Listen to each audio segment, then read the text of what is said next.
Nagluto nga ako dito ng ulam na panghapunan.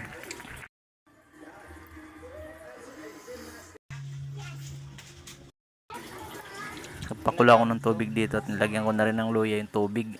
At ito, kamatis, at ginamit naman natin yung asin natin na kulay pink. Ito yung Malayan salt. Ito yung lulutuin ko. Lalagyan ko na rin to ng tanglad para malasa yung isda natin. Tilunod ko na yung isda dahil kumukulo na yung tubig.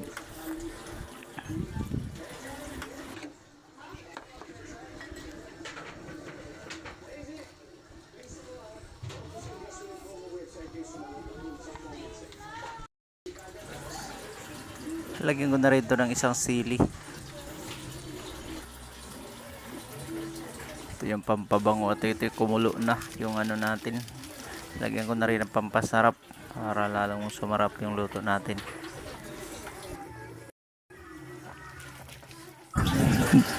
Dito lagyan ko na rin ng gulay. Itong pitsay na binili ko na halagang 20 pesos. Sobrang mahal na talaga ng gulay dito sa atin. Yung isang tali, napakakunti na lang. Pero sa ganong karami, malasa na rin itong luto natin. At haluin ko lang konti at pakuluin ko. At ito na nga, luto na, nakakulo na, goods na to. Luto na.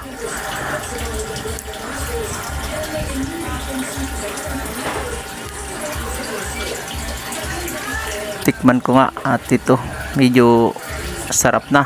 Pwede na. Ito na nga, kain na tayo mga idol.